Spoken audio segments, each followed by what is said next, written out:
Well, good morning, good afternoon, good evening, wherever you are. Thank you for being with us for the North Bay Business Journal's 20th Annual Building a North Bay Construction Industry Conference. And we were not going to allow a little thing like a global pandemic to stop us from doing our 20th Annual Conference. We have some very exciting content here for you in the next hour and a half. And we appreciate you joining us. We have over 200 people registered to be with us here this morning. So once again, thank you. We're able to make this free to attendees because of the support of our underwriters and sponsors. Our underwriter here this morning, Nordby Construction Company. Our major sponsors, George Peterson Insurance and Wright Contracting. And our corporate sponsors, please join us in thanking them as well. The Marin Builders Association, Midstate Corporation, Nordby Construction, North Coast Builders Exchange, and the law firm of Olds Morrison. I would say give them a virtual wave and think of someone that maybe you know in one of these organizations, and next time you see them, thank them for making this possible here this morning. So just how it's going to go this morning, we have the developer and the construction company from a very exciting project that's about to take off here in Santa Rosa, a new VA hospital, 60,000 square foot facilities, great for our veterans, great for our community. It's going to employ a lot of subcontractors. And so to talk about that project, please, we're very lucky to have with us this morning. They're calling in from very long distances. We have Steve Stecker, who's the Vice President and National Healthcare Construction Head for the Ryan Companies, which is a major construction company, builds throughout the United States. And he's here with us from Minneapolis. And then joining us from Chicago is Josh Hausman, he joined the Schorsch LLC in 2005 after spending 5 years in the capital markets.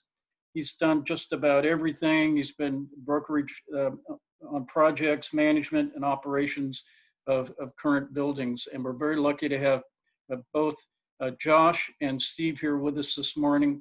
Thank you so much. I'll hand it over to Josh and Steve. Take it away. Thank you very much, Brad. We're very excited to be here today. Steve, do you want to pull up the screen on your end, share your screen? Sure. All right. There you go. Can you see that? Just see you, actually. Okay. Hold on one second. And share screen. Here we go. Sorry about this, everybody. Dealing with a Zoom rookie here. Now can you see it? Still cannot see it. All right. Well, I've clicked on share the screen.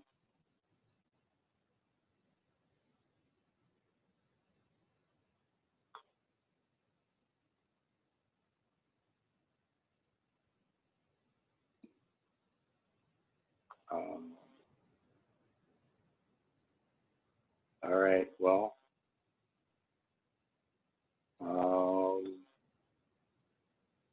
don't know.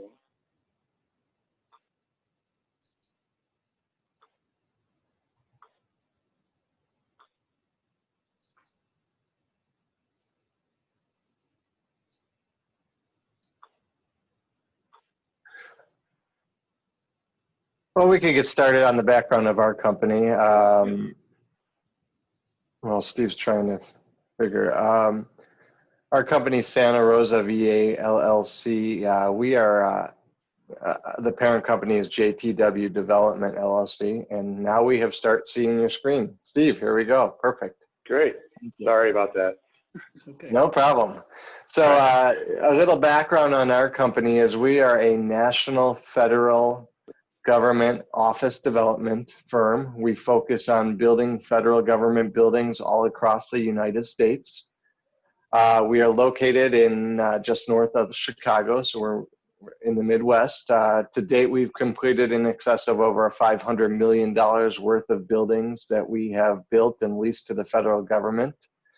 Another major portion of our firm's business is property management, and what goes along with building these wonderful buildings is being able to take care of them after they're built. So currently we have a portfolio of close to 87 government buildings that we manage across the country, totaling over 1.6 million square feet of space.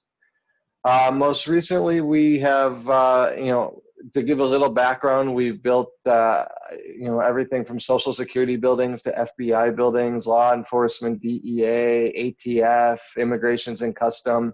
And most recently, over the years, we've been really focused on the building and VA clinics. And some of our sample clinics are at the bottom that we have completed in the past couple of years. We've completed 8 to date, and we have 4 under construction, totaling $120 million worth of business currently. 1 in West Indianapolis, 1 in La Crosse, Wisconsin, another medical project for the government in Baton Rouge, and of course this wonderful project that we're going to be talking about today in Santa Rosa. So you can tell that our footprint is all across the country. Just because we're from Chicago doesn't mean that we stick around our neighborhood per se. We have, we just finished buildings up in Seattle, and we just finished buildings in Alabama. So I want to stress as we're going through our presentation today that we're teaming with a wonderful, wonderful general contractor and a national contractor in the Ryan Companies, who has a California presence. They have an office in San Diego. But the most important thing that we're going to talk about today, and besides the project itself, is the fact that we plan to utilize all local subcontractors on this building in Santa Rosa. We are, I don't want to steal Steve's thunder, but they're out to bid now, and probably a lot of you on the presentation have also probably received the bid packages for our project.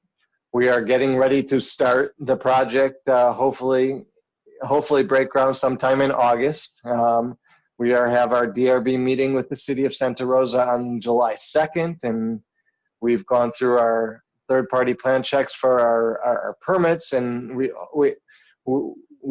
the history behind the project is we were actually awarded this project last October. So it's been a while in the making that we are, itching to get in the ground and, bring this wonderful clinic to Santa Rosa. Obviously, we have been going through the city protocols and their process and the CEQA process, and we feel like we're at the 5-yard line, and we're just really, really, really excited to stick a shovel in the ground. And it's kind of a little background on the project. It's going to be a 60,000 square foot new VA clinic on 1 story. And at this point, I think I'm going to turn it over to Steve to talk a little bit more about the project. Okay. Thanks, Josh. Thank you all for letting us talk here today. First thing, I'd like to do a little bit about Ryan Companies, if you haven't heard of us. Ryan Companies is a family-owned company that started in Minnesota, but over the last 80-plus years have grown to be a national company. We have 16 offices around the country.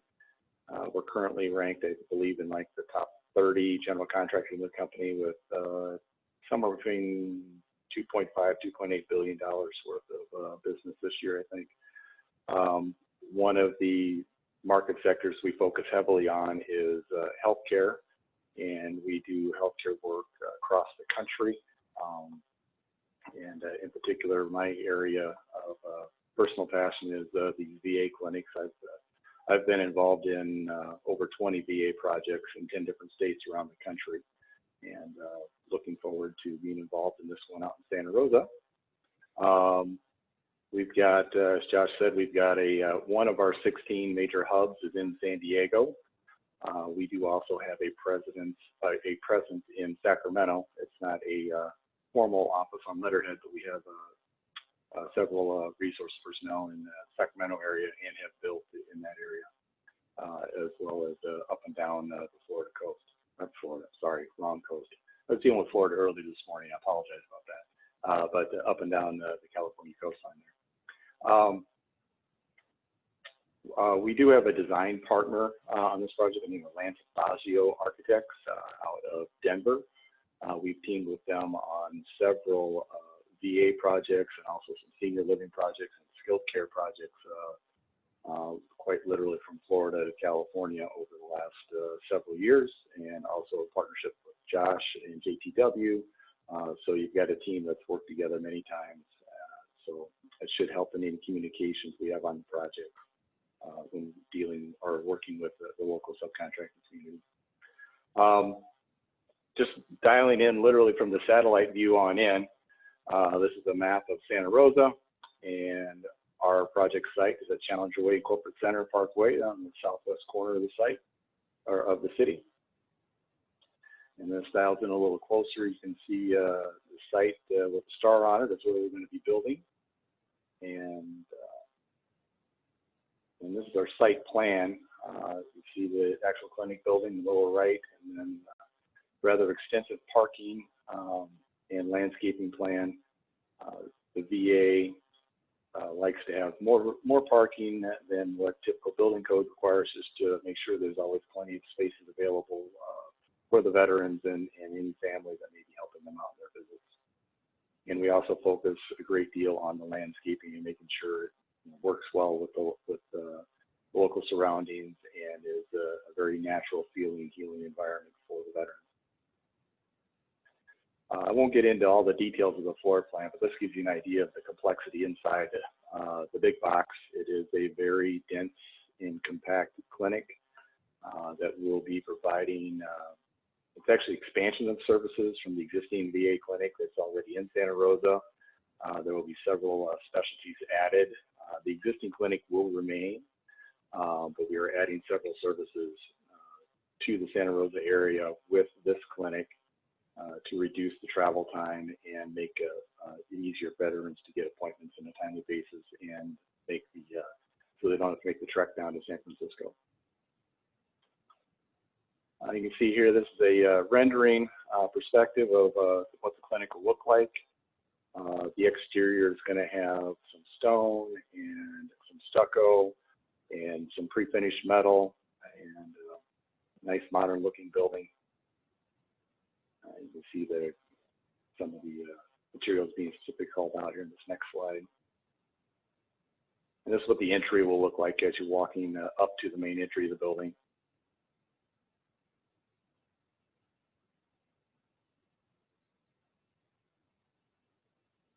And then this is the interior rendering of the main lobby area, just inside the front doors. Again, it's taking cues off of the evidence-based design of our experienced team of healing environments and calming colors and just keeping things open and as stress-free as possible for the veterans who are going to be visiting the clinic. And okay. Give you a little more update on, I'll go back here a couple of screens, we'll start with that. So a little more background on where we're at with this project. We've gone through the full design process for both the exterior and the interior with representatives from the VA. And we've put the project out for bids this month. And we specifically package our projects. We always partner with the local community as much as we absolutely can.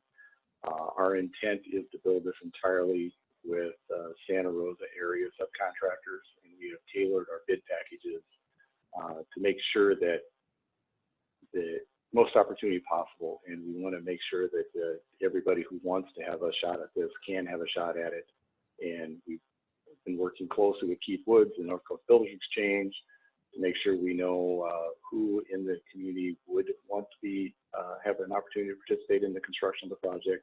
And we've been making personal contact with many of you in the Santa Rosa area to discuss the opportunity. And I believe you've got access to my contact information somehow through this. And if you haven't been reached and you are interested, feel free to reach out to me and we'll get you connected to the right people. Our project managers and superintendents will actually be implementing the construction process. as Josh said, we are anticipating a construction start in mid-August or so, and it'll be approximately a 14-month construction project. And of course, one of the hot topics of today is safety of the workers on site and how we plan to do that. As a national company, Ryan has exposure to all of the different processes and protocols around the country for the various levels of risk in certain areas of the country. We work closely with the CDC. We have a team of literally over 100 site execution specialists within our company that are specifically focused on COVID and protocols and the latest procedures and ways to go about the construction. I know that you're going to have a few other people that are later on in this conference getting into the specific details in this market area. And I just want to let you know that Ryan Companies follows those protocols. We'll be following CDC protocols. We'll be following the Sonoma County specific protocols and anything that may come up specifically with the city of Santa Rosa requirements that they may have. And because the safety of the workers on site is a high priority for Ryan, not only for our employees, but also the subcontracting community that's helping us build the project. And with that, I guess I'll hand it back to Brad, I believe.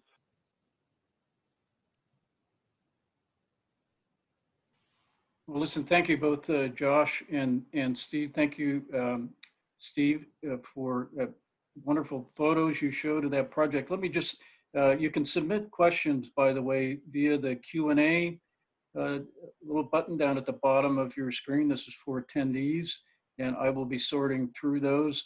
And then also, I failed to mention at the beginning, we'll have a couple of short presentations after Josh and Steve, one about the youth construction training, and then also a panel on COVID protections on the work site, which we think is really important right now. So Steve and Josh, thank you. I'm going to start out with a question to either Steve or Josh or both of you as to how does the VA choose where to do these projects? I think we discussed that last week. I thought the answer was pretty interesting. Sure. The VA choose. Oh, go ahead, Steve. No, I was just going to say, Josh, if you could also not only the where, but also the actual procurement process that was followed on this particular project. Sure. The VA clinics and all government contracting that are specifically what we call leaseback deals are funded at the national level through Congress, and each VA clinic is allocated to a geographic destination where a lot of veterans may live. So the point of these outpatient clinics is for the veteran not to have to drive more than 30 minutes or so to get care. So the VA runs a hub and spoke model where the San Francisco VA Medical Center is the main hub and each outpatient clinic is an offshoot. So due to the veteran population in Sonoma County and the surrounding Santa Rosa areas is why they chose to pick the area of Santa Rosa for the enhanced service new clinic. This was a competitive bid process, so we competed against other developers who submitted bids within the Santa Rosa area, and we were chosen as the awardee and the winner to secure and build the project and lease the building back to the VA. Great, thank you. Thank you. So question for you, Steve. What do you estimate the number of jobs that will be involved in the construction of this project? Tough to say exactly how many. There's obviously many approaches, but I would anticipate that this project, when it's at its height, will have somewhere between about 80 or so craftspeople on site working when it's right in the middle of things. Total job count impacted to this project, I would guess, would be in the 250 to 300 range for all of the jobs that will touch the project from when we start construction till we're all the way done. and at various levels, obviously. Some will be short duration, few days, and other jobs, like for instance, one of the project electricians or something like that will be on site for months at a time. So. Great. Thank you. And then I wanted to hit upon a couple of the questions that I see here, if you don't mind. Yes, please. And I should, the building will be Green Globe certified. Also, we are mandated to pay Davis-Bacon wage rates, which is a federal government requirement.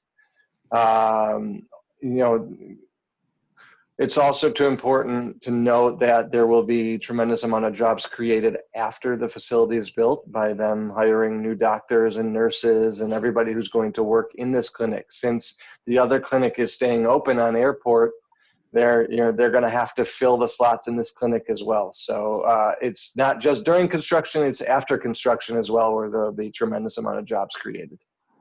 Great, thank you. Does the VA, there's a question here about, why not all local firms, design firms, general contractor, et cetera. Does the VA have, no doubt has an approach to these facilities?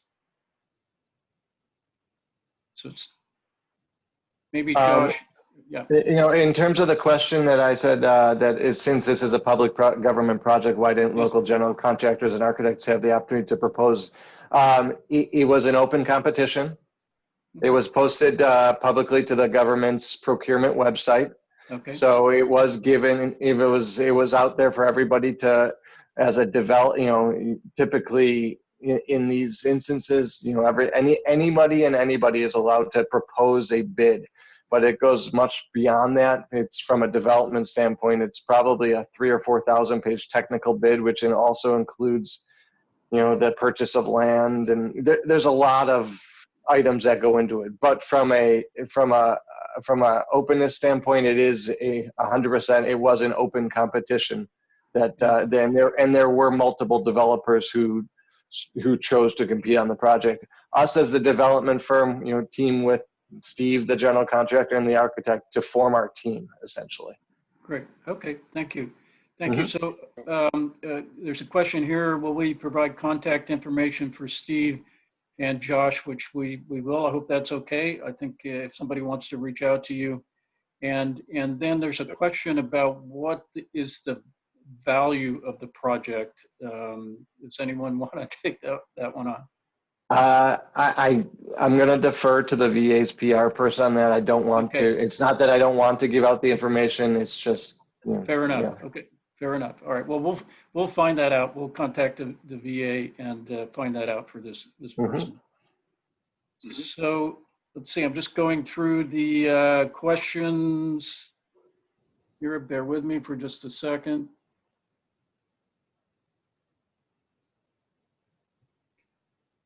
So what has been the process? Like you said, you started last October. What's it been like?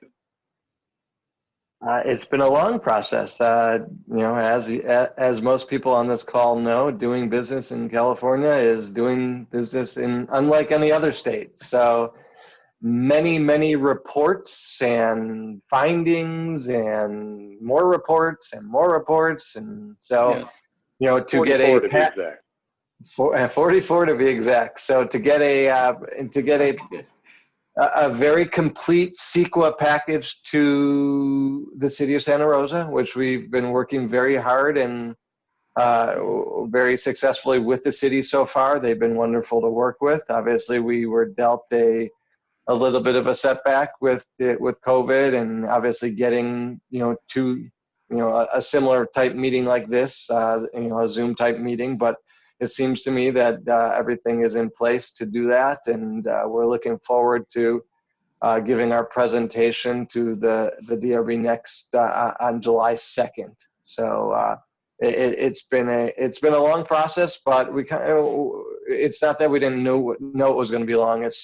I can tell you from comparison, we're working in Indianapolis right now, and we were awarded a lease at the same time as Santa Rosa, and steel is going up today. So it's like I said, different world in California, and we realize that, and we knew that. So Sure.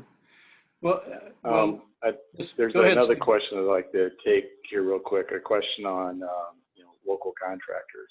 So Ryan Companies will be providing on-site supervision and coordination. We'll probably have 3 to 4 personnel on site, all providing coordination and oversight administration of the site. Literally every, all the work that's going to be put in place and all units put in place are all going to be done by local subcontractors. Or frankly, if there's a general contractor that wants to perform a specific scope of work or something like that as part of the team, that's fine too. We will not be self-performing any work on the job site. It's all going to be built by the people who live and work already in the Santa Rosa area. We're just going to be providing the site, oversight, administration, and coordination of all the activities.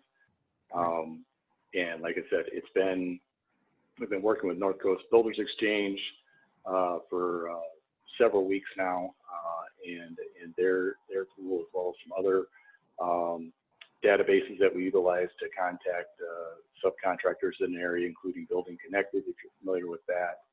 But anybody who's on this call who hasn't heard about the project before or just didn't know that there was an opportunity, like I said, feel free to get a hold of me in one way or another, and I'll make sure that you get put in contact with the actual project execution team so that you can have the opportunity. Well, thank you, Josh and Steve. I mean, I think the fact that they're here today talking to the construction community is a sign that they want to come into this community, build a facility we're going to be proud of and that our veterans desperately need. So we appreciate it very much. And thank you for being with us this morning, all the way from Minneapolis and Chicago. And we hope to see you soon here in Santa Rosa. Thank you again for joining us. Thank you so much. Okay. Thank you. So I'd now like to just turn to Keith Woods, who has a message for everyone in the conference here today. Keith, the CEO of the North Coast Builders Exchange, as we all know. Yeah, Brad, thank you very much. Yeah, I'm with the North Coast Builders Exchange, but Brad, I'm really speaking on behalf of the Northpoint Corporate Center Property Owners Association, not necessarily just NCBE. It's funny, I got to meet and talk with Josh and Steve over the last 6 or 7 months. When I first met them, they were talking about an aggressive timeline of starting in October. They were going to be ready to go in August and build in 14 months. And I said, you do know Santa Rosa's in California, right? Are we clear? They thoroughly understood because they're so experienced. My message, Brad, for just a minute is our association out here in Corporate Center, where we've had our own problems with homeless issues, our park is very enthusiastic about this project. These are first-class people. They made a great presentation here at the Builders Exchange to our property owners board 6, 7 months ago. It's going to be a great addition to the area here. They've got a history of building quality facilities. I guess my appeal is for the construction community and the business community to get solidly behind this project. And not only will they be providing services to local veterans, which we have to admire, but they're going to provide a lot for the economy locally, as you just heard. You're all in the business or related to it. You know what this kind of project, the jobs created, will mean to a community. And I hope we get behind it solidly. Santa Rosa, unfortunately, has a history of having a reputation of being somewhat difficult to do business in for developers and builders. And this project, with the start they've gotten from the city and the encouragement from the business community, there is a sign we're sending out that Santa Rosa is officially open for business. The design review, Josh kept referring to the DRB. You know, that is the Design Review Board. They're meeting on Thursday, July 2nd, sometime 4:30 or after. My specific appeal on behalf of the property owners out here is let's back this thing so that there are no problems. I'm going to give you one website that I'm going to encourage you to go to. That's srcity.org/design review, srcity.org/design review. You can get details on the project, access to documents, and even more importantly, put in a plug for the project. Frankly, we don't want anything to go wrong with this one. And if you support the project as much as we do, tell them at srcity.org/design review. If you oppose the project, then disregard all the information I just gave you. We don't want you contacting them. Anyway, Brad, we're happy to be a part of this and to help coordinate their being here, and I'll turn it back to you. Thank you, Keith. So July 2nd, that's the key date, and Santa Rosa needs a project like this now, and it's not only good for our veterans, but we need it to help, boost our economy after this trauma. Or multiple traumas that we have been through. So thank you, Keith. So I'll turn it over now to Robin Bartholow, who is the Director of Workforce Development for the North Coast Builders Exchange, who just wants to update us a little bit on what's going on there, because we have to grow our own workforce here. So Robin, thank you for being with us. Thank you so much, Brad, for the opportunity to talk about local training opportunities for construction. The construction industry so far has fared pretty well through the pandemic. There's lots of building going on, and quite a few companies are still in need of workers. The North Coast Builders Exchange manages a program called the North Bay Construction Corps, which is in its 4th year and is a career exploration and basic skill building opportunity for high school seniors in their last semester of high school. This program was created and continues to be a partnership between the North Coast Builders Exchange, the CTE Foundation of Sonoma County, the Sonoma County Office of Education, and Santa Rosa Junior College.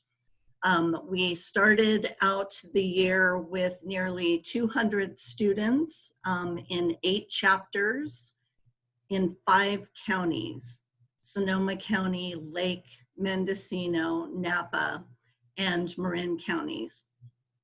Our good friends at the Marin Builders Association manage the Marin County program.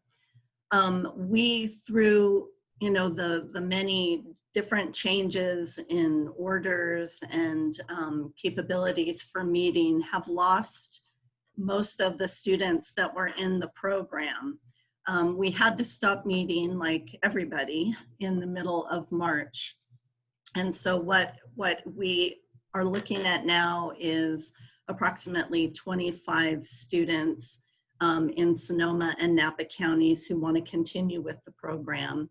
And then there are somewhere around 10 in Marin County that want to continue with the program. Normally, in a year, we meet for about 4 months, once a week for 2 hours, where safety and basic skills are reinforced throughout the program. We meet on 4 Saturdays for about 5 hours. And then during the summer, we have a 2-week boot camp. So all of that has changed. We got to meet about 5 times before we stopped meeting. And we decided as a program that getting students together, even if it's in fairly small groups, was just not going to be safe. So we have pivoted quite a few times, and we're actually really excited about what we're doing with the program now. We are going to be placing those students who are still with us into 2-week temporary hires with local construction companies, where they're going to be working Monday through Thursday for 8 hours for 2 weeks. And at the end of that 2 weeks, some companies may decide that they want to hire them long-term, and others have said up front they can't hire, but they really want to help these students get that real life construction experience, which is a big part of our program. There are some special safety concerns that make this challenging. we had an electrician in Sonoma Valley that really wanted to be part of the program, but the student that was going to be placed with him didn't have his own transportation. You can't have two people in a truck right now, or even if you can, you might not want to. So that placement, ended up not happening. So there are, special things to consider right now, which I know Jim Persons and Doug are going to go into further in just a little bit. I would like to give some kudos to a couple companies that I know are attending right now who have stepped up to take on a student. Centric GC, Leduc and Dexter, Midstate Construction, Oak Grove Construction. Doug Hamilton, the owner of Oak Grove Construction, is the chair for the North Bay Construction Corps and is taking, I think at this point, 4 students for the 2-week temporary placement. So we've had a great response by industry to the program. We'll be looking to have our regular program next year, hopefully, fingers crossed. And if anyone out there in industry who wants to know more about the program or get involved, just give me a call, let me know.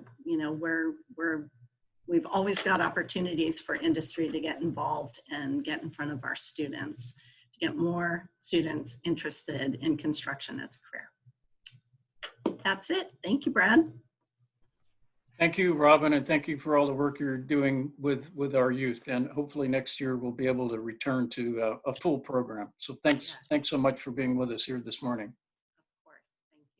So next, I just want to mention briefly a program that maybe the folks on this session are not familiar with. It's Sonoma Clean Power. On July 1st, will start its Advanced Energy Build program, which provides up to $4,500 in incentives for certain energy elements in the construction. So you can see the website there, and they're going to welcome you if you contact them, and they'll get you into the program if that's of interest to you.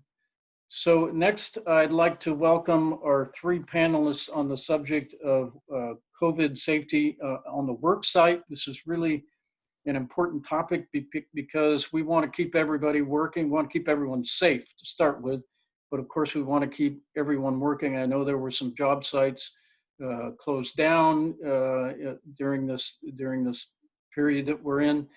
And now we just want to keep everyone active and working. That's the main point of this. So we have really 3 fantastic speakers about what to do right and what to do wrong in terms of COVID safety on your work site. I'd like to welcome all 3 of them, and then they'll go individually to talk about what they know about what works about this project or process and what does not. So Jim Persons, who is an environmental health and safety consultant here in the North Bay, and Doug Hamilton, who's the president and owner of Oak Grove Construction, and Tony Simmons, who's with Nordby Construction, has over 24 years of experience in construction. So what they're going to talk about is, now, first of all, be aware that there are rules in Sonoma County, there are rules in Marin County, there are rules elsewhere. They will touch on that, plus all of the knowledge that they've garnered over this period of advising companies on what to do and what not to do. So I'm going to start with Jim Persons. So please welcome Jim. Thank you again for being here with us this morning. Thank you very much, Brad. It's a difficult time for all of us. And I wanted to share right off the top that early this morning when I woke up to prepare for this part of the presentation, it came to mind that for the past 25 years, I've been conducting safety seminars for the North Coast Builders Exchange, engineering contractors, municipalities and government agencies and utility companies here in Northern California. And at the conclusion of every one of those seminars in the last 25 years, and it doesn't matter if it was a training class at a local construction rental company, training 2 electricians or 2 painters on how to operate a scissor lift, or doing 20 employees for one of the local contractors on confined space. My message at the conclusion has always been the same. Safety is a moral obligation. We have a moral obligation to give our employees every advantage when it comes to safety in the workplace itself.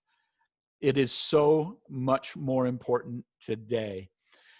One of the things that we want to do this morning in this presentation is I'm going to do an overview on basically the requirements, stipulations, if you will, and mitigation measures. And then my two distinguished colleagues, co-presenters, Doug Hamilton and Tony Simmons, are going to talk about their company's success in meeting the requirements of this COVID-19 protocol in the construction industry as well.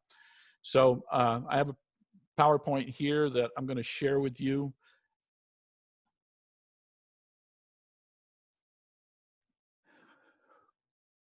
I don't know.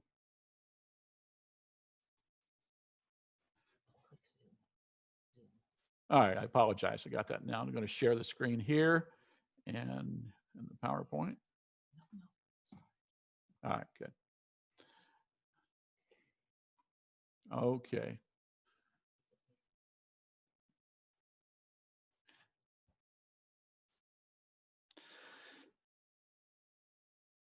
So right off the top, what I want to talk about is what some of the requirements are, not only at the local level, but the state of California as well. The state of California requires that all businesses perform a detailed risk assessment and implement a site-specific protection plan. It has to be in writing. We have to train our employees on how to limit the spread of COVID-19, including how to screen themselves for symptoms and to stay at home if they have them as well. As an employer, we need to implement individual control measures and screenings on that job site on a daily basis. We have to implement disinfecting protocols and also physical distancing guidelines for the employees on that project site. For Sonoma County, the mitigation measures are very precise. At the beginning of the day, we're going to do employee temperatures to make sure they're verified to be below 100 degrees Fahrenheit. Make sure our employees are wearing appropriate face coverings. They must be used by employees and verified upon entry into the workplace as well. All job sites and workplaces have to have a designated site safety representative who's going to communicate, educate employees and management on to carry out those COVID mitigation plans and those protocols as well. Need to make available to all employees hand sanitizers and other sanitation products for the frequent cleaning of employee and customer or client workspaces as well. And then the implementation of personal protective equipment, such as gloves, masks, and other protective measures deemed appropriate for the nature of those business operations. As Brad alluded to earlier, many of our contractors locally work out of county, and there are specific requirements if you are working out of county. And here's a couple illustrations here. In Marin County, they have a small and large construction project safety protocol. The small is for residential projects, any single family, multifamily, senior, student, or other residential construction, renovation, or remodel projects that consists of 10 units or less. For commercial projects, any construction, renovation, or tenant improvement project consisting of 20,000 feet of floor area or less. For residential construction projects, any single family, multifamily, senior, student, or other residential construction, renovation, or remodel project consisting of more than 10 units. And for commercial construction projects, any construction, renovation, or tenant improvement project consisting of more than 20,000 square feet of floor space. The requirements, just like in Sonoma County, there has to be a site-specific safety supervisor who makes sure that they provide personal protective equipment specific for use in construction, including gloves, goggles, and in the case of Marin County, face shields and face coverings as appropriate for the activity being performed by the workers. We also have to maintain and make available a log of all PPE training provided to employees and monitor all employees to ensure proper use of PPE.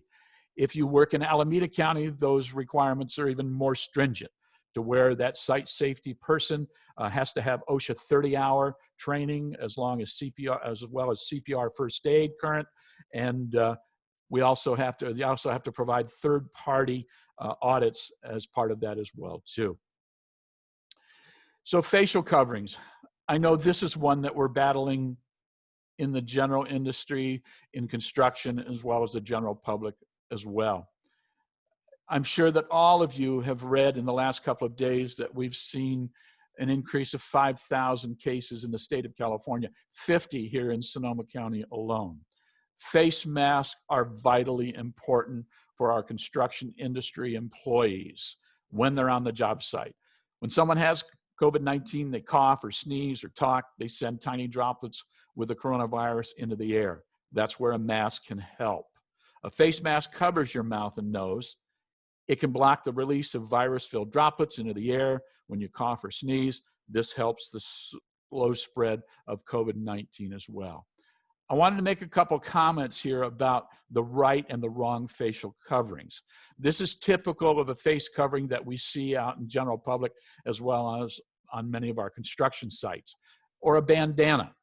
I do want to point out that with this type of face covering here, that you may see some valves on either side of that face mask. Those are inhalation valves only, and those are approved for use. On the next slide, I'm going to show you a couple of different face coverings. These are actually respirators. This valve is dual action. It's inhalation and exhalation as well. And in the case of an air purifying respirator, these are the inhalation ports, and then this is the exhalation. At a minimum, if employees or even the general public are using these type of respirators, they should be using a face mask or a facial shield as well. Doug's going to talk about a little bit later about the importance of this type of respirator here, the air purifying, and the fact that you have to be fit tested and also have a pulmonary function test as well. So what do we do on our project sites to protect ourselves, our workers, and others? Well, through the CDC and other information that's been provided to us, we want to wash our hands frequently and thoroughly using soap and water up to 20 seconds. If soap and water are not available, use an alcohol-based sanitizer, 60% alcohol. We want to self-monitor, encourage our employees to self-monitor for signs and symptoms such as fever, cough, shortness of breath, chills, muscle pain, sore throat, a new loss of taste or smell, diarrhea, nausea or vomiting, tingling or numbness. Encourage and require your employees and subcontractors to know and participate in the daily screening process at the beginning of the work shift. We want to encourage our contractors, subcontractors, and employees to be considerate of others, to cover their coughs and sneeze into their elbow. Don't share food or water on the job site. Make sure that tools and equipment are thoroughly wiped down and not share them on the job site. And again, when feasible, maintain that social distancing on those project sites as well, 6 feet minimum. Cal-OSHA has some requirements as well too for employers in the state of California. One is that you need to update your current injury and illness prevention program. It should include the roles and responsibilities of the safety coordinator, the management staff, employees, the training that's being required, preventing the spread of COVID-19, job site assessments, physical distancing, the identification and isolation of affected employees, and hygiene and sanitation procedures. Through the North Coast Builders Exchange and also the Engineering Contractors Association, we're providing ourselves as a resource for employers that may need those addendums to their IIPP or a exposure control plan or safety meetings as well. Contact the folks at the Builders Exchange or at the Engineering Contractors. And I know that the North Bay Business Journal are going to make these presentations available to you participants so that you'll have this information available to you as well. Job site postings, again, Doug Hamilton in a few minutes is going to show you some photos of postings that are required on the job sites. Among them are the Sonoma County Shelter in Place, Stay Well Sonoma County posters, C19-14, the Sonoma County CP14 construction field requirements, the CDC poster of stop germs and wash your hands, your company COVID-19 checklist that includes employer, employee, subcontractor responsibilities, use of PPE, cleaning and disinfecting, screening and social distancing protocol, and a project safety plan as well too. All of those should be posted at your respective job site as well. We talked about resources, and again, we're going to make these available to all of you participants. But Sonoma County, Marin County, Napa County, Lake County, Mendocino County, the Centers for Disease Control and Prevention, Cal-OSHA's website under publications will give you a lot of general information about the requirements in specific industries for us in construction as well. The North Coast Builders Exchange, the Northern California Engineering Contractors Association, and the Sonoma County Economic Development Board are all places that you can get information regarding COVID-19 and the requirements there. So with that, Brad, I'm going to turn it over to you and Doug Hamilton, and thank you again for the opportunity to participate today. Thank you so much, Jim, for being with us. And again, we'll post these slides on our website, northbaybusinessjournal.com. And I'll have to say, Jim, when I talked with Keith Woods about this topic and who should be with us, you were the first person he mentioned. So thank you so much for being with us here this morning. Also helped us put together the rest of the panel. So I'd like next to welcome Doug Hamilton, who started his construction career in 1981, my goodness, and is, active with youth training and in so many elements of the construction industry. And we're very lucky to have him here with us. So I'll hand this over to Keith, or to Doug. Thanks for being with us this morning. Thank you, Brad. Welcome, everyone. And I want to try and go through my portion of the program quickly and leave room for questions for everyone.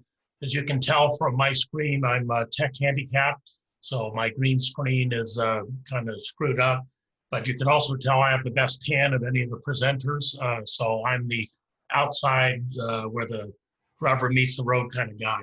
So I want to look at where we started with this and where we are at the moment and where I think we should go. We started with a concern about an illness that started in China, then it started spreading and it went to Europe and everyone started becoming concerned, and then it came to the United States and we had people stuck on cruise ships, but nothing had really hit California yet. If you jump forward 3 months, probably most people on this call or this webinar do not know someone that's been infected with COVID-19, nor do they know someone that has died from COVID-19. And what I submit to you is we are in a precious bubble that is highly, highly at risk. Friend of mine is a nurse practitioner in New York City, and we stay in touch several times a week.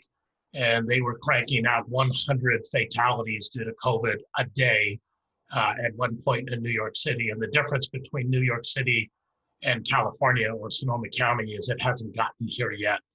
And the other difference is we had a lot of experience and knowledge coming into this from other countries and as the science started coming in. So I want to talk about when we finally became aware and the economy got shut down, the science was sparse at best and then conflicting. So we as business owners and as community members trying to figure out how to keep ourselves and our families safe and how to keep our employees safe. And then orders started coming down. They were quite restrictive, but in my opinion, successful locally as far as protecting our populations. Then somehow construction got exempted and was allowed to continue working, or at least portions of construction, along with other essential services such as police, fire, food delivery. And I think that we have an obligation as contractors to hold the highest standard for our own performance and for our employees, because there's a lot of other people that lost their jobs and might be losing their homes because they couldn't work. And we were allowed to work with the understanding that we would do so safely. So my approach to this program was do everything possible to keep my employees safe. And when this happened, I didn't know how to keep my employees safe because the data and the information and the science wasn't there. So I shut down the company. And then we started doing a bunch of homework and research, obviously reached out to Jim Persons, who designs our safety programs. the science kept changing and kept evolving. So the approach I took is the people that are most prepared and safest are the ones that we call on the front lines. The first responders, the EMTs, the medics, the firefighters, and the hospital personnel. So when my projects were released to go to work, I equipped and educated my people as if they were in a COVID-19 receiving ward, and felt that that was the best thing we could do. We started with Tyvek suits, full face masks, trained them on respirators, gloves, on and on. As the science got better, we learned about such things as taking temperatures and blood oxygen level testing. We were able to relax some of those restrictions, obviously getting rid of the Tyvek suits. So before I get into my slide presentation, this got very real for me this morning. I was having coffee, also preparing for this presentation, and I got an email from my superintendent that a employee on one of our projects from another contractor tested positive for COVID-19. And all of a sudden, this wasn't just theory, or this just wasn't inconvenient or awkward. This was real world. Who's going to tell the clients that their house is now infected? Who's going to self-quarantine? Did this person ride by themselves to work? How do we trace who their contacts were? On and on and on. So it's now real. And as Jim mentioned, the frequency of infection rate has been spiking since we've started to relax our requirements and open up other businesses. So hopefully I've gotten your attention. Tiana, if you could go to the PowerPoint portion of my program, please. Thank you, Ed. This is our approach, and I'll try and speak through it. Next slide, please. As Jim mentioned, we have posting requirements in the county of Sonoma where we happen to be in business. And what I want to emphasize by this slide is that you have job sites, but you also have your main office, and both have different requirements. So no one is allowed in our office without a face mask, and we have the proper posting required. Next slide, please. Then also the checklist that's required by Sonoma County of the protocols and the features that you're taking. We have also those posted outside. Next slide. This slide and the one after it is COVID-19 safety meeting training for all of our employees. We've gone through, and again, this has evolved over the last several months as we have gotten more scientific information. One more copy on excuse me. And we have this signed by every employee to acknowledge that they've received it and they understand it, and they also have a hard copy. So in our offices, we have some common areas, particularly the restroom and then the coffee break area. So we have posted those common areas and signs that every single time you use this area, you have to sterilize everything you touch. Next slide, please. Obviously, that includes the restroom, and we have stocked all those common areas, including front reception, with hand wipes, hand sterilization.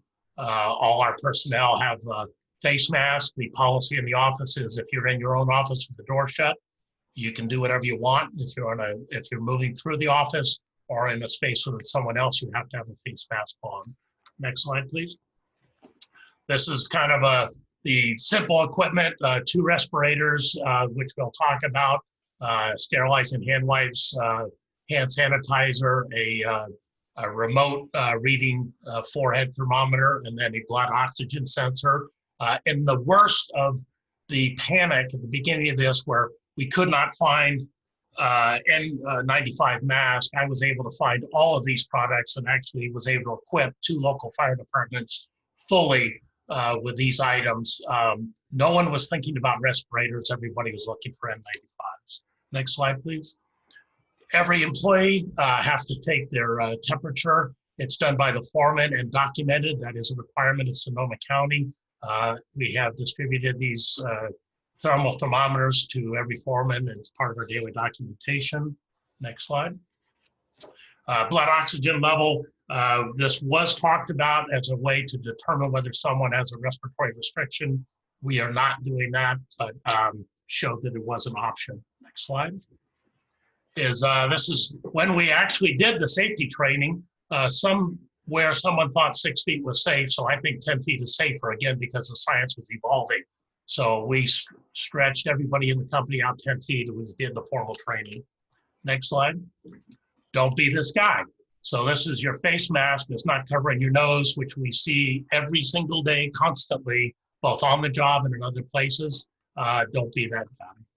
Next slide. Don't be this guy either. So this would be a face mask that would be appropriate to go into a restaurant or a store if your nose was covered. Next slide. We have specialized face masks for our younger employees, but they're required to stay at least 50 feet away from all other attendees. Next slide. This is a face mask where it does seal over your nose and mouth. It's not a respirator. This is fine in the office as long as you're 10 feet away from someone else. Next slide. Proper use of a face mask. Next slide. Respirator. There's a P100. They filter in. They do not filter out. If you want to protect those around you, you would tape over the exhalation valve. Next slide. An example of a different type of respirator. Next slide is pulmonary capacity. You cannot wear a respirator, including an N95, unless you have passed a pulmonary capacity test. Next slide is a fit test to make sure that your respirator doesn't leak. And last slide, don't be this guy either. So within the hospital, your family can't visit you and everybody's prepared for COVID-19. And last slide. Thank you much. And then I have a written 4-page step-by-step, but I'm out of time. So Tiana, if you could show that, and we can take any questions. Thank you. Brad?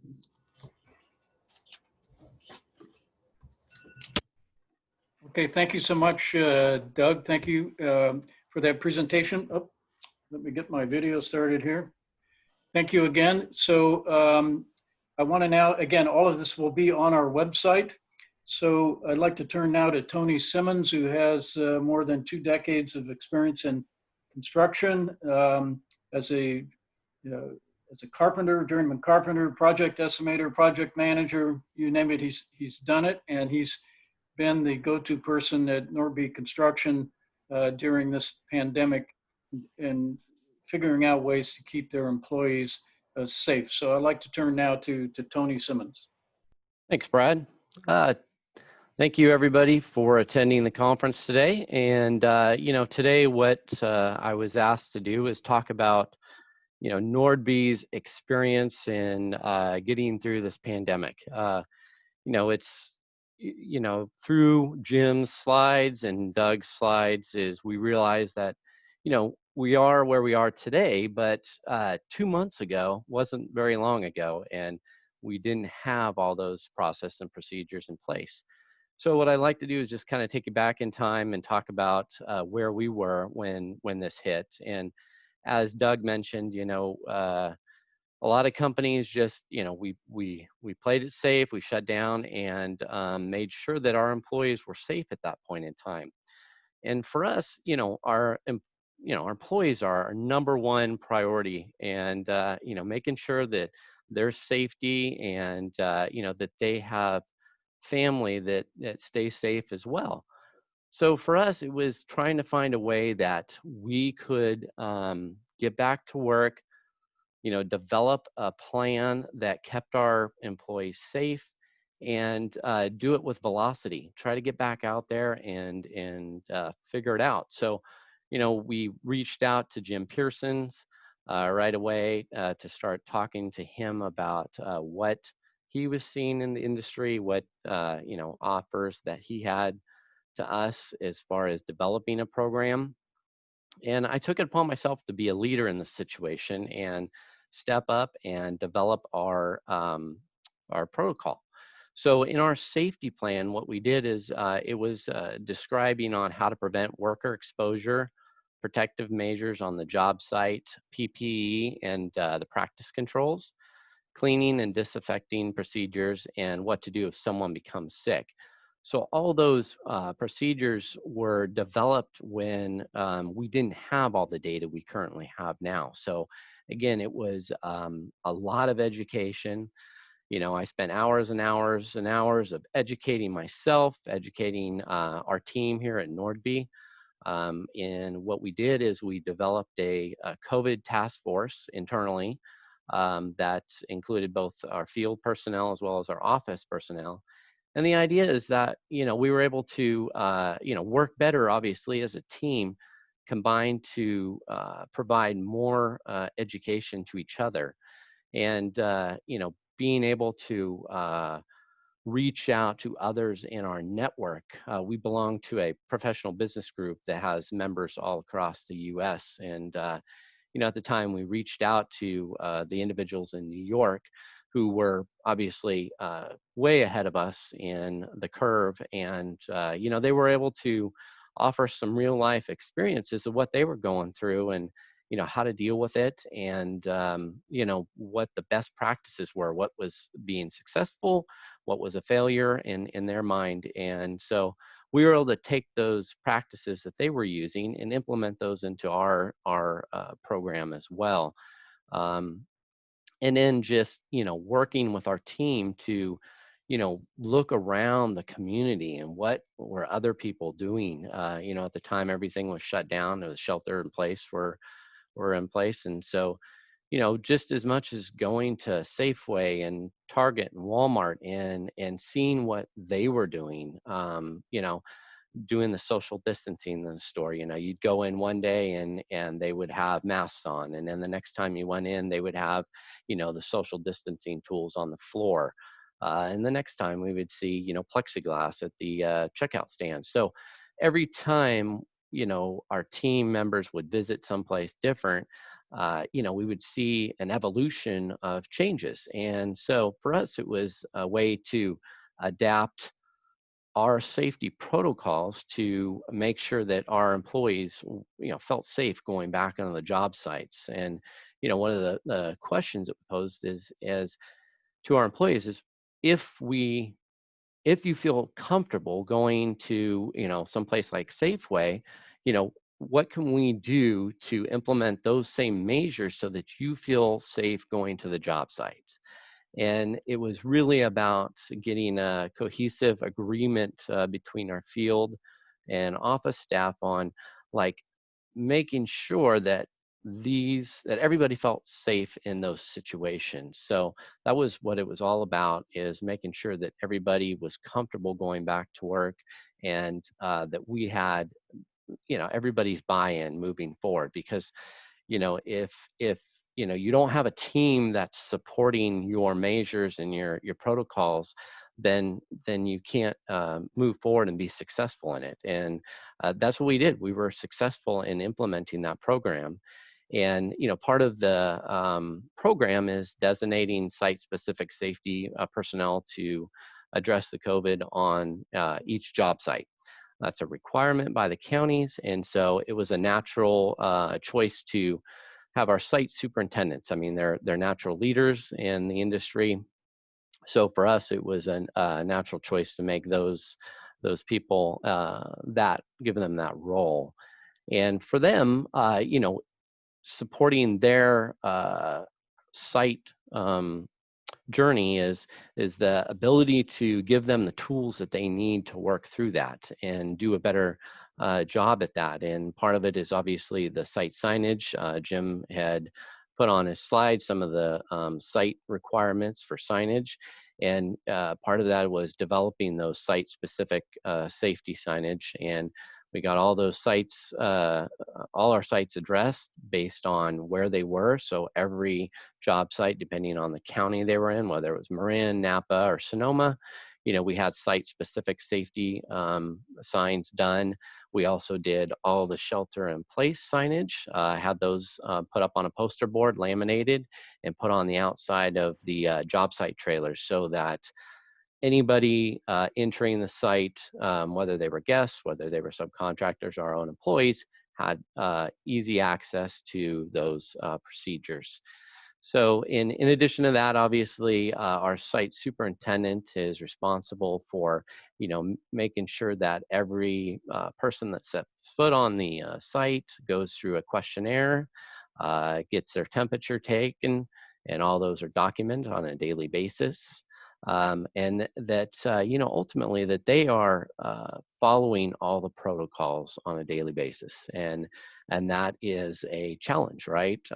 Everybody as time goes on, you know, everybody seems to get more and more laxed, and you know, that we can't have that happen. And so being diligent about educating the people on the site, being diligent about, you know, making sure that you're setting consequences for those individuals that don't follow those rules, is key. So we set those up early on. You know, if somebody comes to the site, you know, you don't have your PPE, we're going to give you a one-time chance. Otherwise, the next time you're off the site, you know, you lose a day of pay.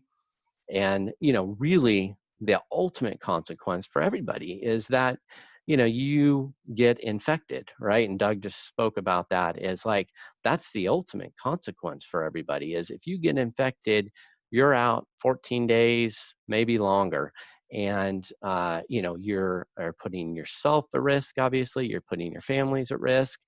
And then you could ultimately be putting everybody that you work with at that job site at risk. So those people are now at risk of being, you know, hospitalized, possibly on a ventilator, things like that. And it's real life. And I think that if people understand that, and people are continually reminded of that, that this is real life now. And I think that you know, it's affecting all of us, and the continual reminders that it is very serious. And you know, these procedures that we have at the job sites and in our offices, that they're to protect you and others around you. And I think that you know, people need to be continually reminded of that through this pandemic. And you know, we've been very successful with it. All our job sites have been successful with it. Our office, we are practicing in our office, and it's just been very successful thus far. So you know, some of the takeaways that I'd like to offer is that, you know, being diligent about educating yourself and educating others around you is key. You know, making sure that you're a leader in your company, and that you know, everybody's following your lead. You know, practice what you preach, right? And then recursion, you know, continual repeat of what the protocols are, recursion, and then also setting consequences. So those are just some takeaway points that I'd like to point out. And again, I'd like to thank everybody for allowing me to speak today. I hope that all of you stay safe out there, and good luck with getting through this pandemic. So thank you again. I'll turn it back to you, Brad. Thank you so much, Tony. I really like your vision that you started in on your plan on, and that is to make a place where everyone feels safe coming to, just like going to the grocery store. And that is your vision, then everything else kind of falls underneath it, right? So Yeah. So thank you again, Tony, for what you're doing. And I want to bring Doug and Jim back in. We have some time for some questions. Thank you, everyone. Jim, are you out there? If you'd rejoin us. So, Yes. okay, great. Once again, thank you to the three of you for what you're doing, because for what you're doing is you're allowing people to get back to work, right?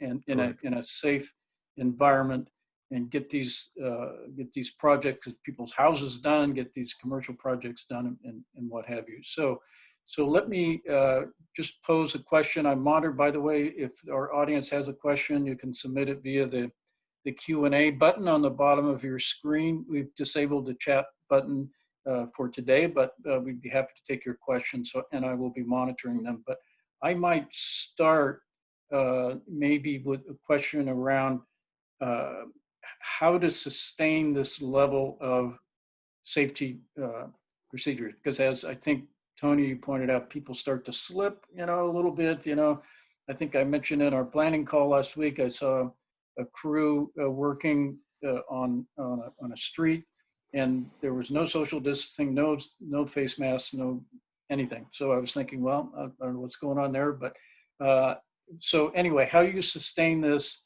and then how you train your managers to sustain it. So I might start with Jim. How do you sustain this level of precautions. Well, I think Tony said it best when he talked about accountability. And there has to be accountability out there, not only for our workers, but especially for our contractors that are working with us out there as well, because those job sites under Cal-OSHA Title 8 are actually multi-employer work sites. And the general contractor has the responsibility to make sure that the subcontractors are complying with those standards. And it doesn't matter if that subcontractor is a one-off painter or electrician or a plumber. Point well taken, Tony, is that they don't get a second chance to come back to that job site as well. And then for our own personnel, we're doing everything that we can to provide the protocols and procedures and the personal protective equipment, but we have to make sure that those employees are held accountable, very simply. And very simply, I've seen the same thing, Brad, when you talk about work on the street someplace of a crew there inside of a manhole and everybody's standing around with a shovel or a broom in their hand and no one's practicing social distancing. Someone back at the county of Sonoma or the city of Santa Rosa or that truck that has a contractor's name on it needs to get a phone call, very simply. That's the only way we're going to survive through this pandemic and to come out on the other end safe. Great. Thank you, Jim. Doug or Tony, anything to add? Yeah, Brad, your audio was a little off. I don't know if you can hear me clearly. Yes, I can hear you. Okay, so I'm not as nice as Tony. We have all recognized a relaxation in the protocols. So as I was driving around, my general superintendent and myself hit every job every day. And our primary responsibility is just safety. So the first 2 times I saw people watch me drive up and then pull their respirator over their nose, I mentioned it to the foreman, I mentioned it to the superintendent. The third time I saw that, a memo went out to all employees that if you are caught not following all of our safety protocols, you go home for a week without pay. And I have not seen anyone violating the safety protocol since then. So whether they believe COVID-19 is a true risk or not, or they're uncomfortable or it gives them a nose rash, I don't care. They do care about their paycheck. And I've had 100% compliance since I enforced that. And I have not had to send anybody home without pay. Great. Tony. Yeah, I think, again, as Brad mentioned, that it starts from the top, too. I mean, management setting an example for, office personnel as well as site. And, that leadership position out in the field is, our site superintendents setting an example for the rest of the subcontractors on the job sites. And, as Doug mentioned, he's taken a hard approach to it. I think that's a valid approach because you're not gonna get through to them until they have the consequence, right? Until they are forced to leave the job site without pay and go through it, or in turn, they actually contract the disease, right? And go through it in a health way, or they know somebody personally that goes through it. So, those are the consequences. So. I'm going to look at the questions here. Once again, I really appreciate all of you for what you're doing. I've got a message here from someone who says anyone who needs PPE, face masks, gloves, etc., please reach out. That's on the Q&A stream there. So anybody that needs those. By the way, any issues with PPE supplies, Jim, or is there enough for everybody at this point? Doug and Tony, you can probably answer to that. We have not had issues, even during the worst event. It just took some creativity. But as I said, when no one could find N95s, I was able to equip my entire company and 2 fire departments when I was told that nothing is available. So it just takes some resourcefulness.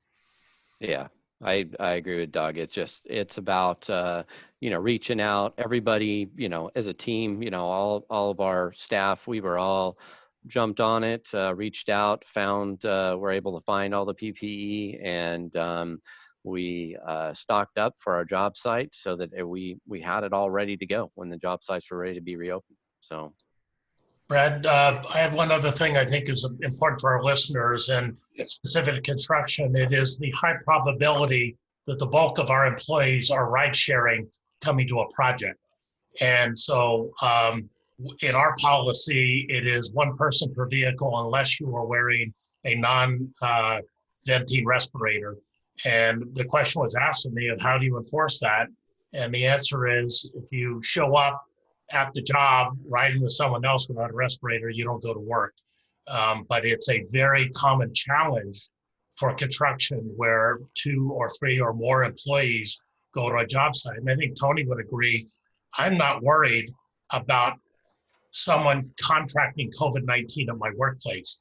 I'm worried about their at-home behaviors or away from work behaviors coming to the job site, because these protocols are not being observed in the general public, and we're trying to educate them through their work experience.